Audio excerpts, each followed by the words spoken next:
Well, good evening, everyone, and happy Ayamiha, the intercalary days, which signal the end of one year and the beginning of a new year at the end of the fast.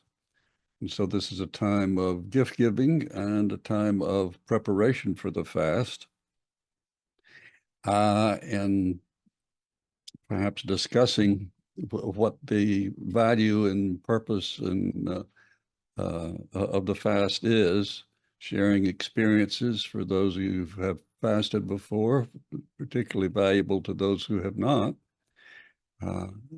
Why would Baha'u'llah ordain such a period of a whole Baha'i month of fasting? Of course, every previous religion has also had a form of fasting or a period of fasting as well. So apparently all the manifestations felt that this was an essential practice in order to train ourselves.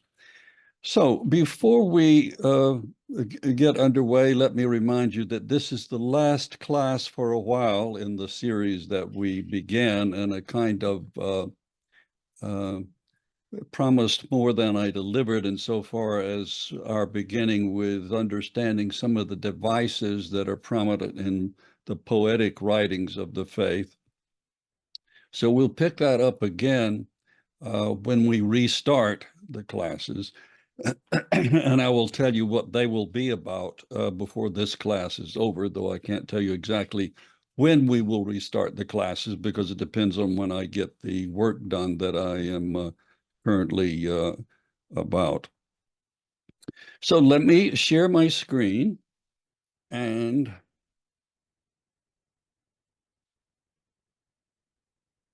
we will begin class 117, Letters from God. This is meant to be a sort of provocative title. I've used it before, but in about 30 years ago or so, in a letter to what was then the Baha'i News, which was actually sort of a newspaper that came out every 19 days. And now we have the American Baha'i, which comes out less often, but is much more dignified and so on. But back then you could write letters to the editor. So I wrote one about letters from God, and by the end of this class, you'll understand what I am getting at by this title. So first, let's begin with the text itself, that is the revelation of God, which we know the authority of. Basically, it has the same authority. It is the authority of God speaking through his intermediary, through his emissary, the manifestation. And so I'll begin with this, one of my favorite passages that we have used several times in these classes. This is from Baha'u'llah. The essence of belief in divine unity consisteth in regarding him who is the manifestation of God and him who is the invisible, the inaccessible, the unknowable essence, God himself, as one and the same. Not literally, of course, and therefore Baha'u'llah explains it. By this is meant that whatever pertaineth to the former, all his acts and doings, whatever he ordaineth or forbiddeth, should be considered in all their aspects and under all circumstances and without any reservation as identical with the will of God himself. Now, not identical with God, but with the will of God. So the will of God is translated into text and action and mandates and so forth by the manifestation. So we don't, once we've come to believe that the manifestation is who he says he is, we don't need to question the authority of what he reveals. We may question how to interpret it, what he is saying. And of course, That's where you get the very important function of Abdu'l-Baha, who is an authoritative interpreter, and Shoghi Effendi, the guardian, who was also an infallible and authoritative interpreter of what these texts mean. And then the House of Justice, which is an authoritative body capable of elucidating the text of the manifestation, as well as elucidating the comments and interpretations by Abdu'l-Baha and Shoghi Effendi. Now you may question, and we could spend a good class time distinguishing between interpreting and elucidation, but as we've said before, interpreting is giving a hard and fast meaning to a certain passage, whereas elucidation gives you enlightenment about the passage.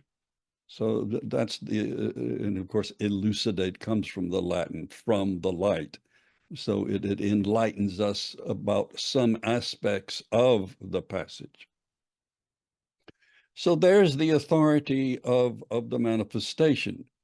Now, we come to the central question that this class is dealing with, and that is, which is greater in authority, the Kitab-i Aqdas, which is the most holy book, or the book of laws, ordinances, and exhortations of Baha'u'llah, the will and testament of Abdu'l-Baha, which effectively creates 4 institutions that are the framework for the Baha'i administrative order, and that's the guardianship, the national spiritual assemblies, the institution of the hands of the cause, and the parameters of authority and of the House of Justice and how they are elected.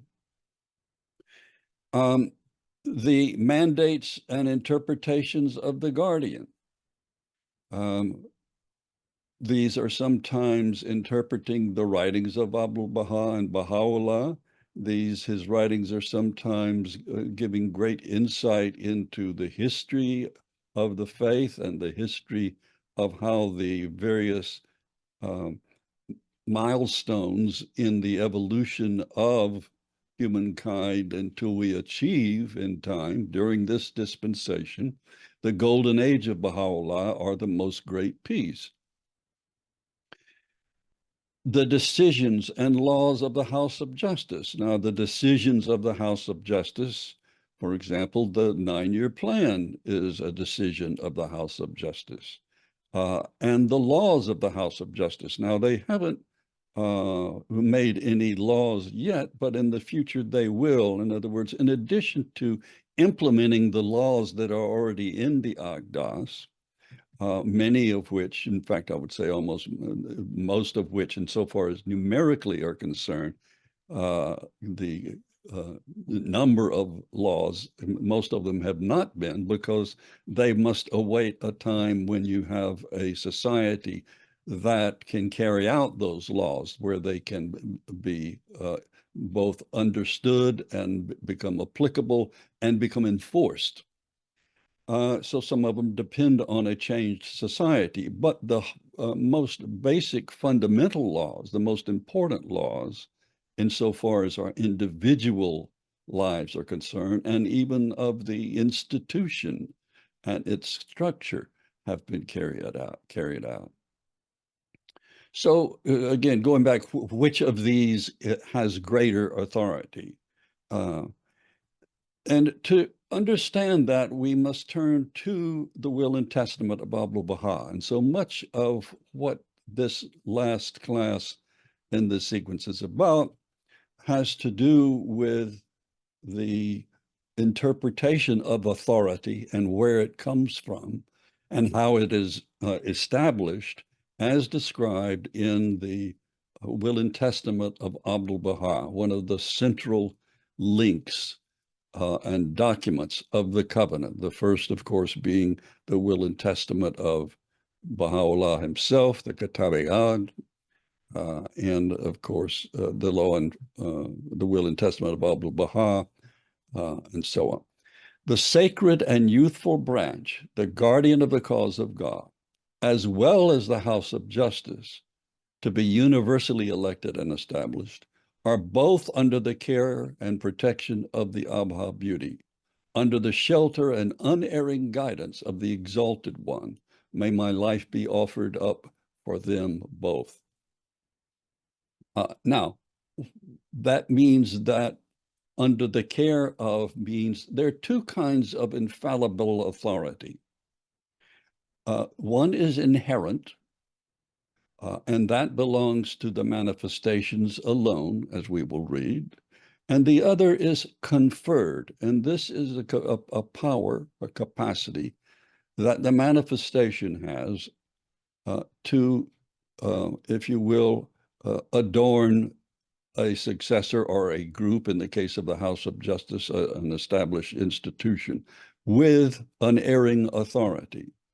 And so Baha'u'llah, Abdu'l-Baha in this says, whatsoever they decide, and they is referring both to the guardian and to the House of Justice, which is crucial because the guardian passed away before the House of Justice was established, and leaving no successor or any means by which a successor could be appointed, then both institutions without the other has divine authority, though they still work in concert in the sense that the House of Justice, in making any decision, refers to the writings of Baha'u'llah, Abdu'l-Baha, and to the guardian's elucidation and interpretation of those texts.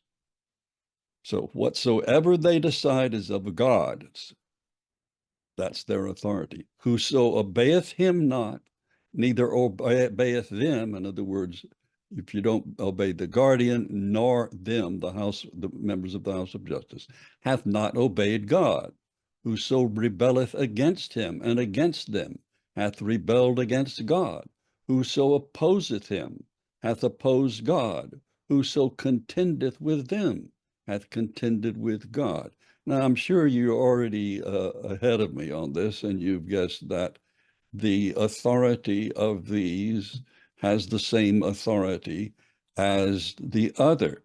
And so we go back to this, which has the most authority, the text of Abdu'l-Baha, the text of Baha'u'llah, the text of Abdu'l-Baha, are the mandates and interpretations of the guardian, are the decisions and laws of the House of Justice. Now, the laws of the House of Justice, as you may well know, are laws that do not go against any of the laws of Baha'u'llah. Those are unchangeable.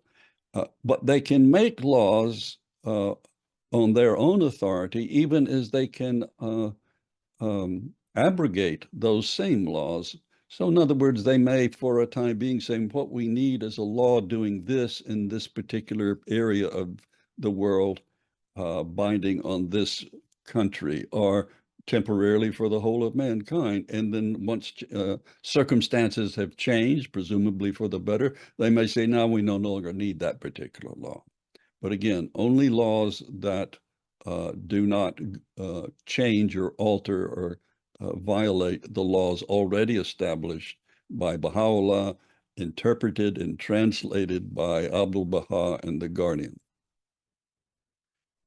The sacred and youthful branch, the guardian of the cause of God, as well as the universal House of Justice, to be universally elected and established, are both under the care and protection of the Abha beauty, under the shelter and unerring guidance of the Exalted One.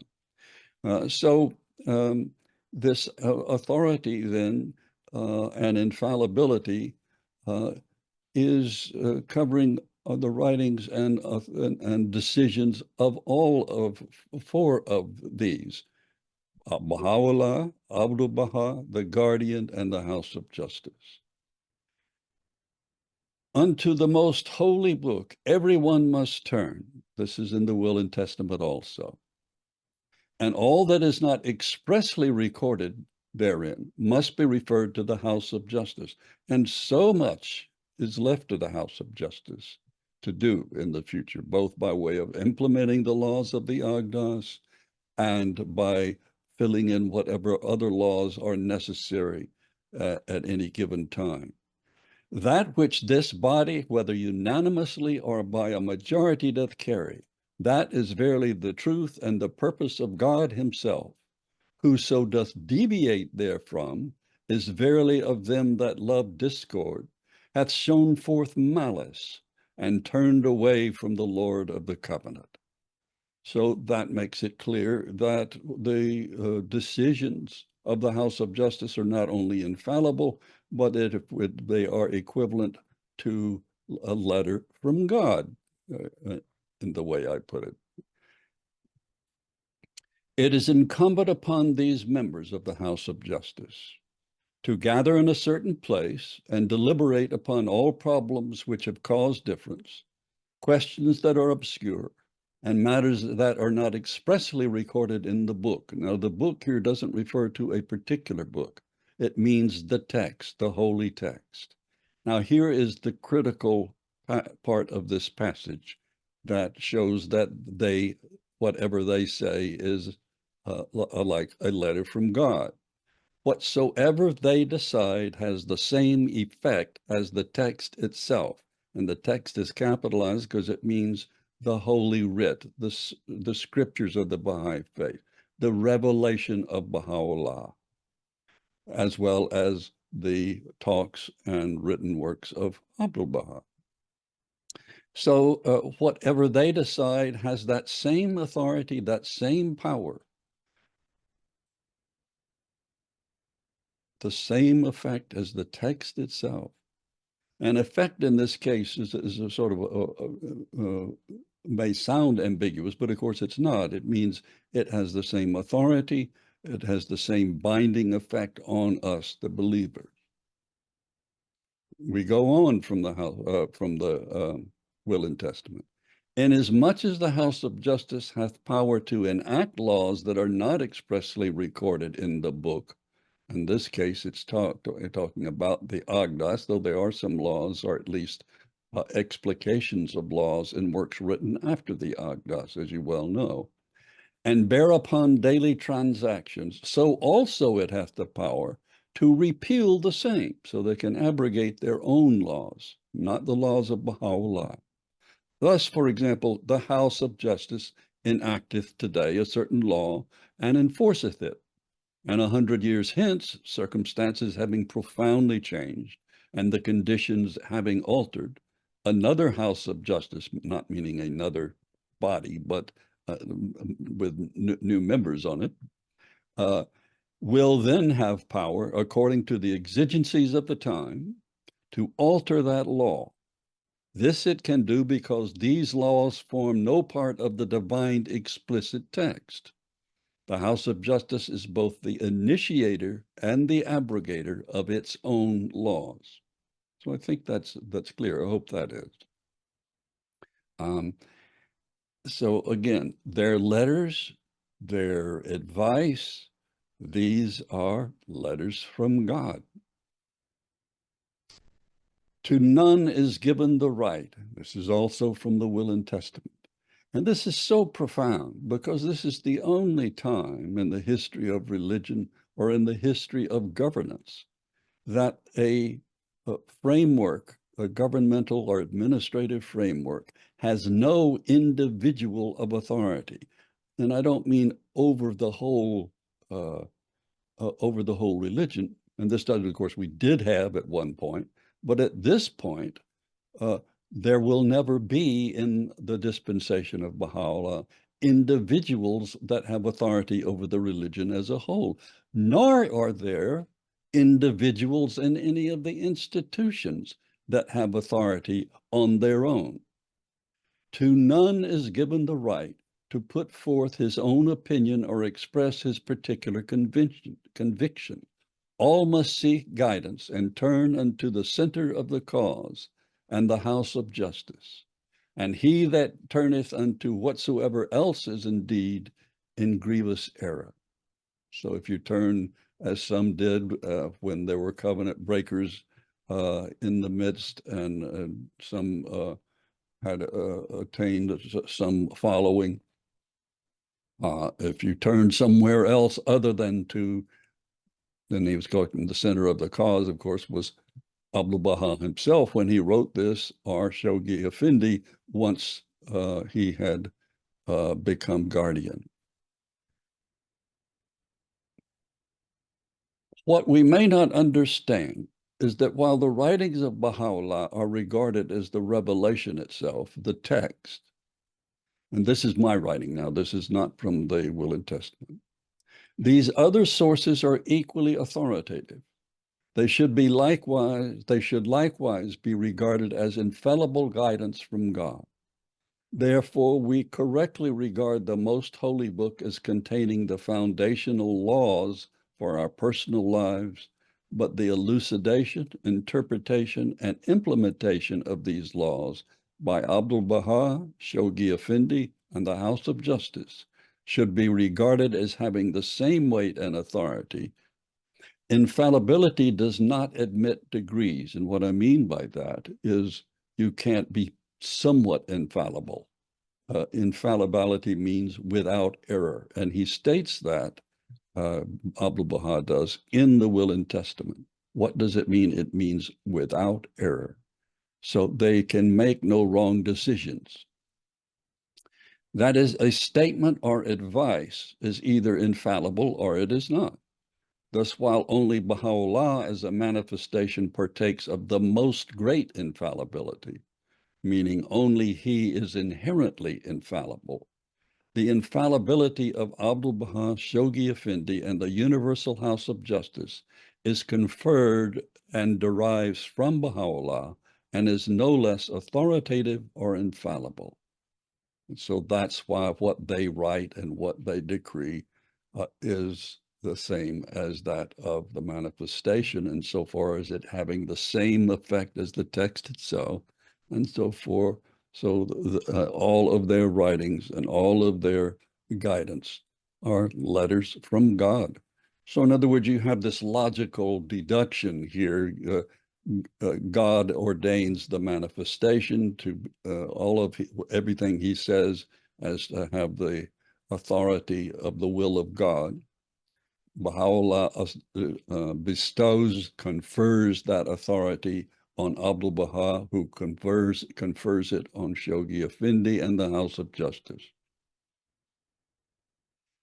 No doubt it is precisely because Baha'u'llah knew how quickly world conditions would change that he created an institution with the power and flexibility to make authoritative and infallible decisions exactly when such decisions were timely. It is in this light that the Universal House of Justice knows what challenges and opportunities affect all of us at this very moment in the progress of the Baha'i faith. With this in mind, should we not regard each letter that emanates from this infallible institution as a letter from God to give us the best advice for those actions we need to carry out right now? We do well to recall that in his Will and Testament, Abdu'l-Baha says about the Universal House of Justice, whatsoever they decide has the same effect as the text itself.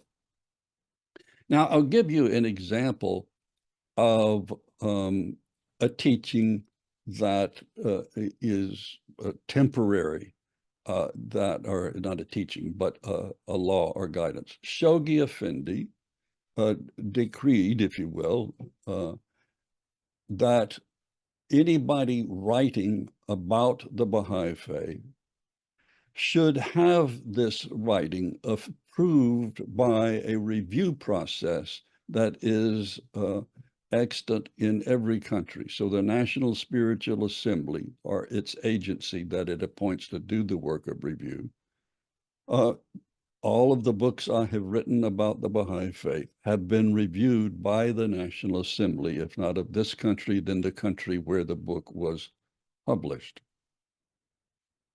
So sometimes it was our National Assembly, sometimes the books that were published in England by the National Spiritual Assembly of England or of Great Britain. Surely we would give our wholehearted attention to any letter we received from Baha'u'llah, from Abdu'l-Baha, or from Shoghi Effendi telling us what to do. Perhaps we have known believers who receive letters from the guardian, and we know how they regard these instructions as their most treasured possession. My brother had such a letter. He became a Baha'i, but 4 months before the guardian passed away in 1957.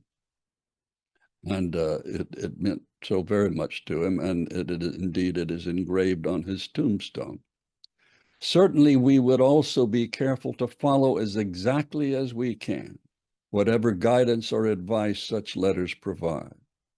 Consequently, since the letters guiding our current activities from the House of Justice have the same effect as the text itself, as the rest of the authoritative texts, should we not try with our whole hearts to become equally excited when we receive these letters? Should we not study them with care and strive wholeheartedly to adhere to the guidance they contain? Now, this is important because, as I go over in great detail in my book, God's Plan for Planet Earth and for Your Neighborhood, I talk about the evolution of the administrative order and so forth. But what I also talk about is, because we had become accustomed to our teaching plans emanating from the national assemblies, which aren't infallible, even though we should follow their guidance, even as we should follow the guidance and support the guidance of our local assembly, which is a divine institution. We don't consider the guidance from our local assembly or the National Spiritual Assembly as infallible. That's why we can, if it's a decision about us, we can appeal it from the local assembly to the National Assembly and ultimately to the House of Justice. But what they decide is infallible and final. So this is a very important concept then, this idea of the authority of the guidance of the House of Justice, because their teaching plans, as I say, formerly the teaching plans emanated from the national assemblies, even though the goals were established by the House of Justice. The NSAs were given the guidance about how to carry them out.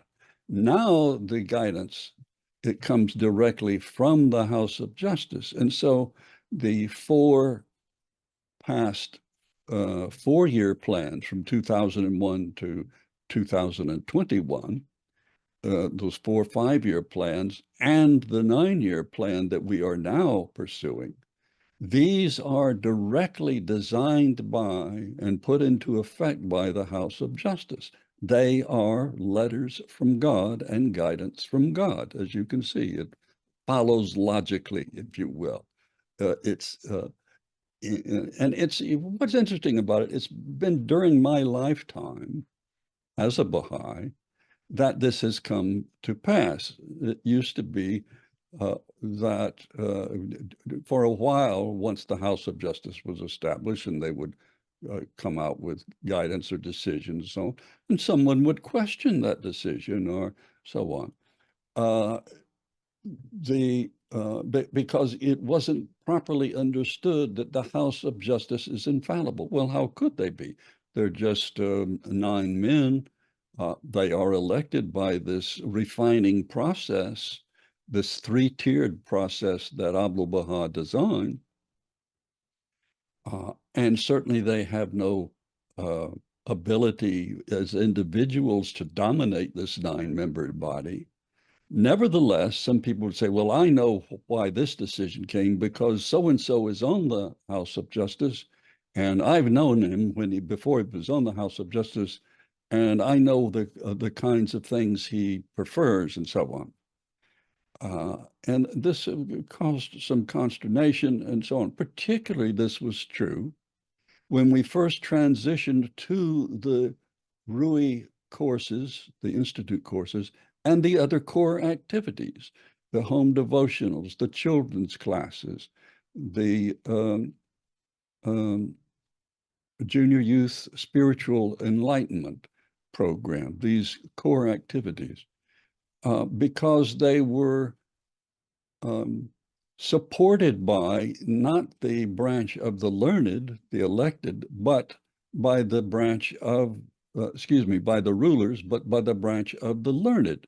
So in other words, from the International Teaching Center, the 9 individual counselors selected to be on that body, the teaching plan, they would consult with the House of Justice, the teaching plan would be formed and disseminated throughout the world, but it would be supported by, if you will, and overseen by both branches of or both pillars of the institution, of the pillars of the learned, the national assemblies and local assemblies, and by the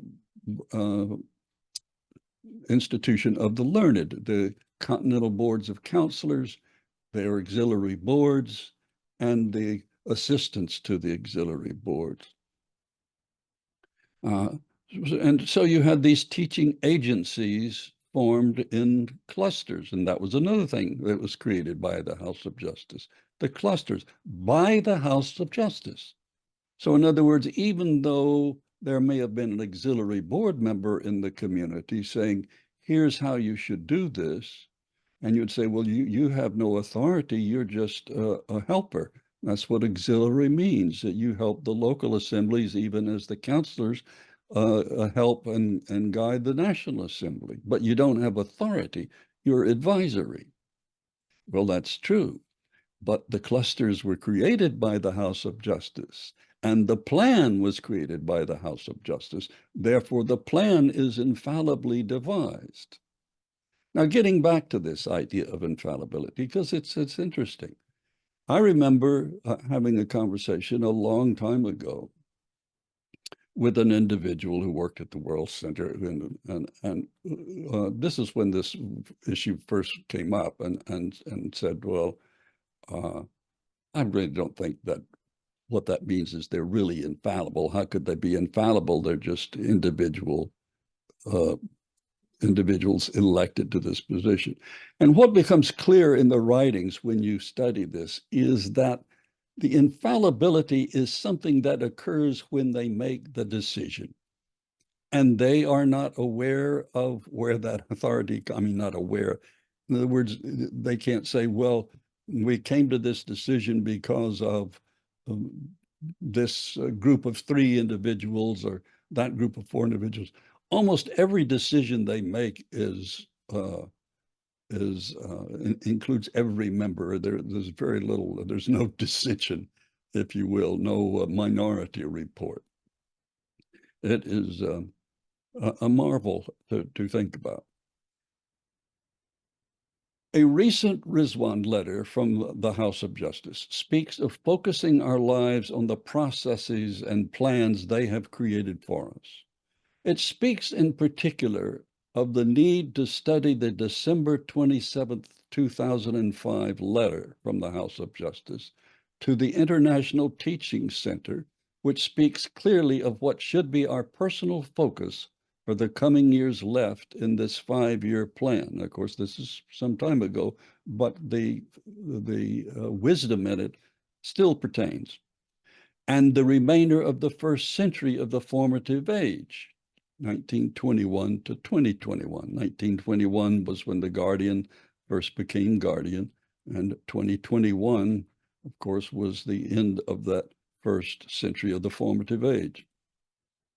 Increasingly, since the beginning of the first 5-year plan in 2201, the House of Justice has drawn our attention to the usefulness of the institute process.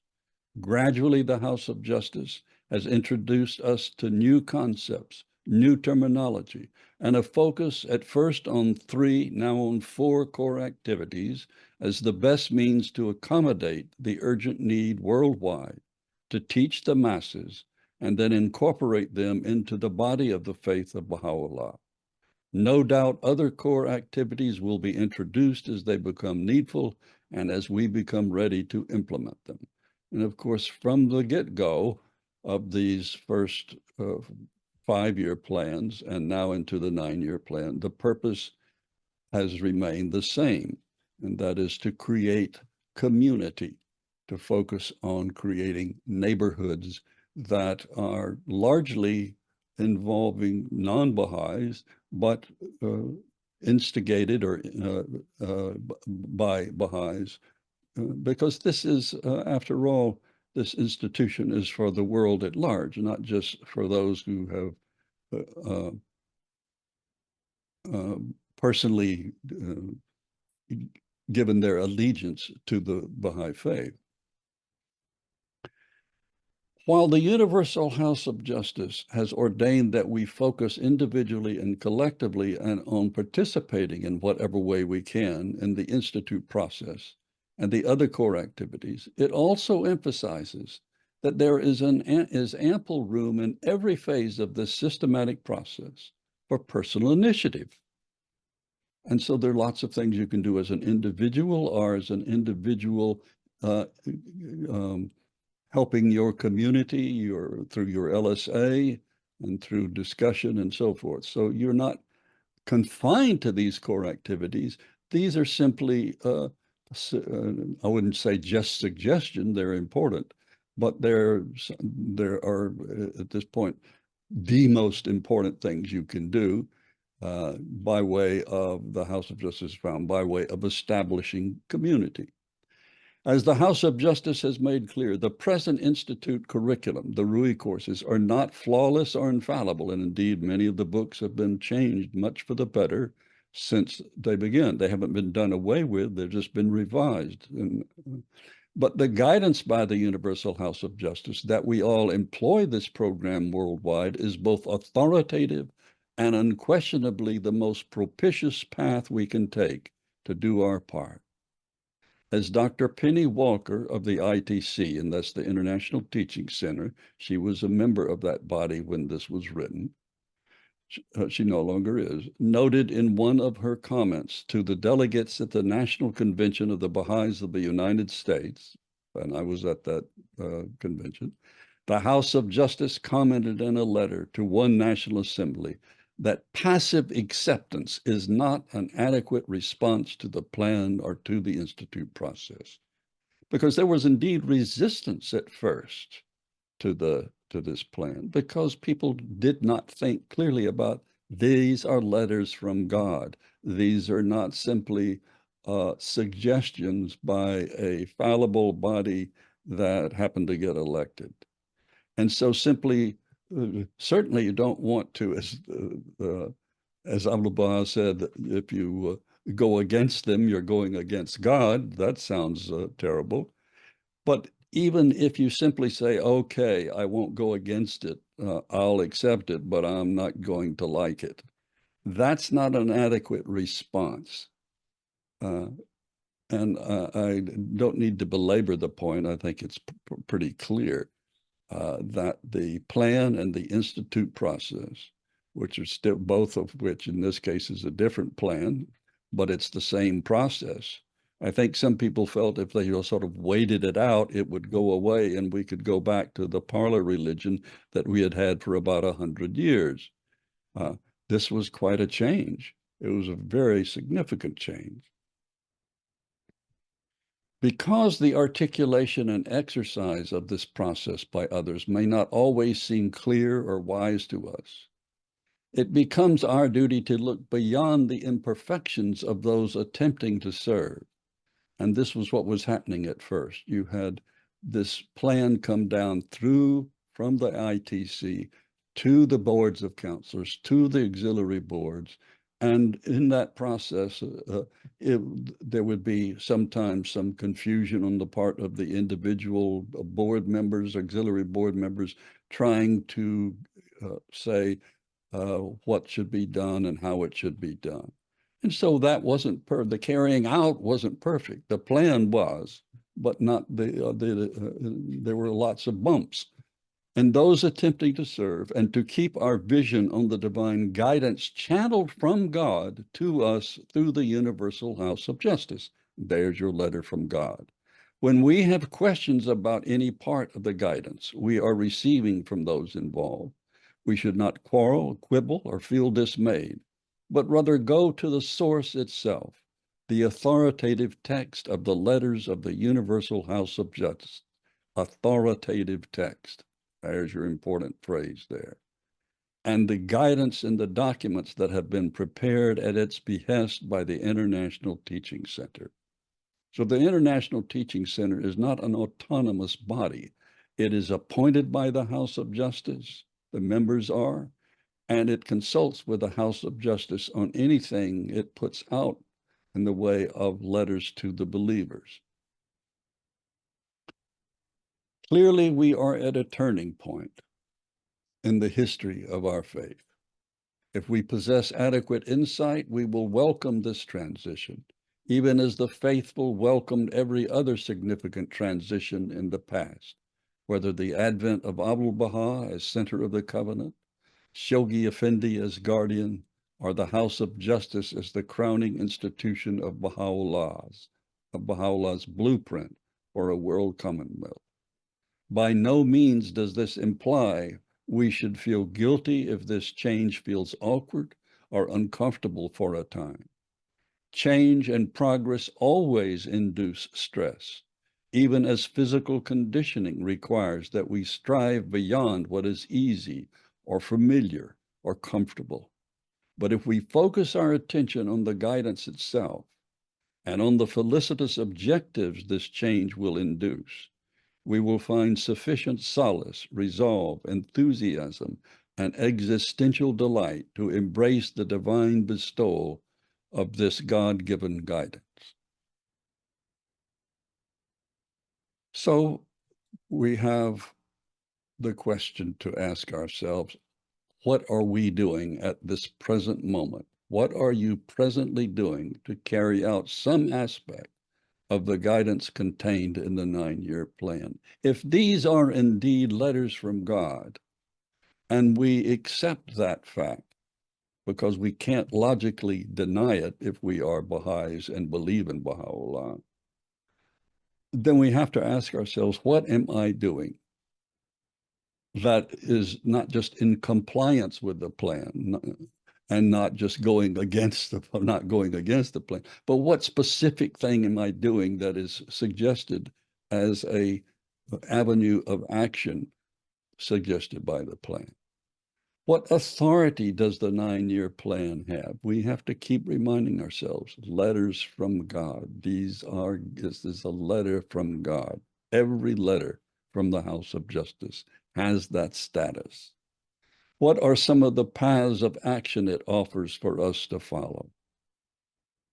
What is the immediate and long-term goal of this plan, as well as the objectives of the previous 4 5-year plans from 2001 to 2021? That doesn't mean we have to go over those plans, but we should become familiar with the various activities and objectives that they established and how they are carried out.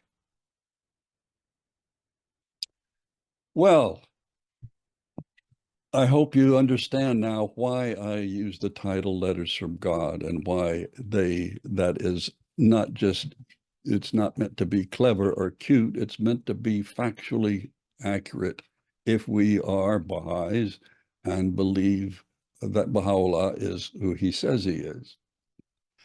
What's next then is not referring to this particular subject, but once we restart these Sunday night meetings, and I don't know exactly when that will be, hopefully not too long, I will certainly keep you informed.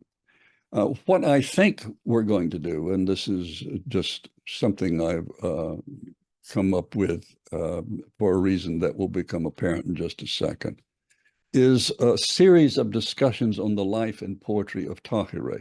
Now, I told you before that we would pick up the discussions we started a number of classes ago about the techniques of understanding the poetic, particularly the abstruse and poetic passages in the writings, how we learn to analyze them, what tools we use. And we looked at those tools, but we never got around to applying them much, only a couple examples. So I'm going to use this series to go back to those tools we talked about and apply them.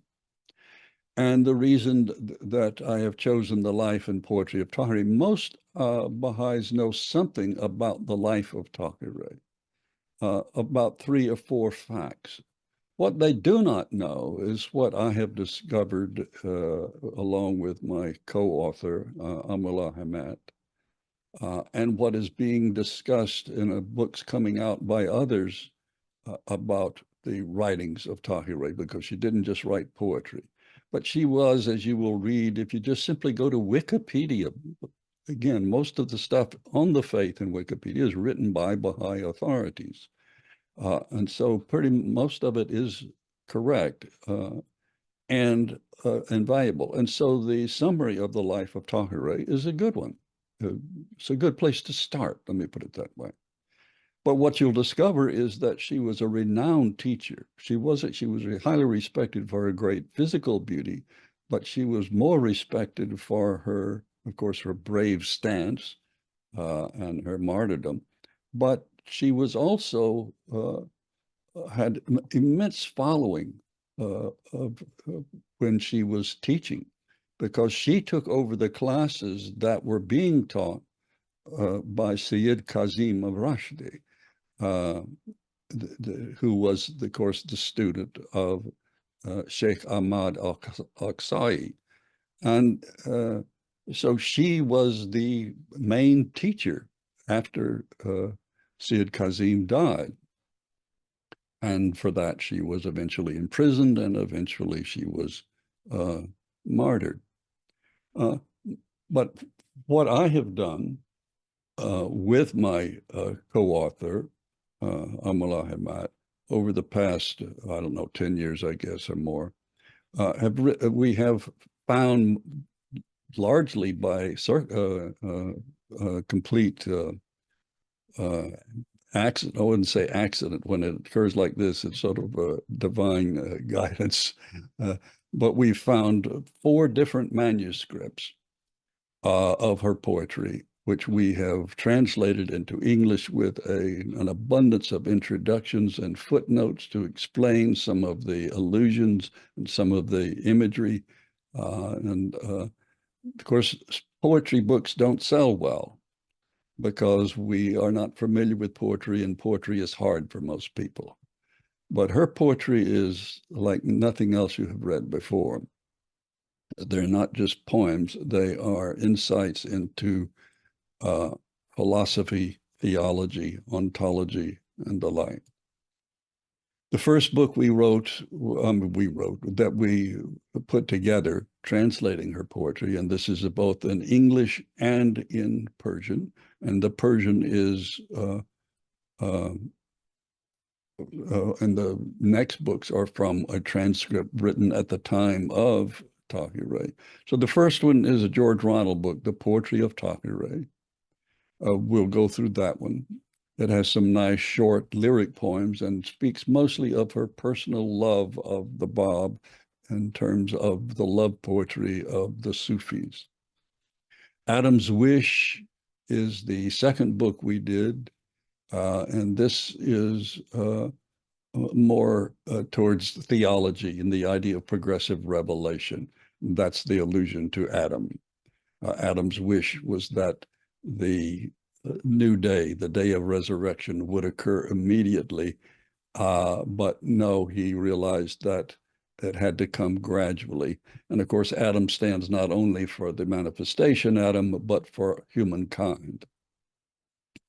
The quickening was, and again, I would love to tell you more about how we came upon these manuscripts, and we'll do so when we get to these classes. The quickening is another name for the day of resurrection, the day of judgment, the ingathering. There's all kinds of names for it, but of course it's referring to the transition to the proclamation of the Bab as the Qaim. And so this focuses a great deal on the nature of the events surrounding the day of resurrection. And this is our book. This is the cover may be changed a bit, but this is the most recent proposed. But the book is finished, and it will be coming out in a couple of months. Sparks of Fire, and this has to do with an image frequently used in the poetry in this volume. And the fire is both positive and negative. The main focus here is the fire of faith, the sparks that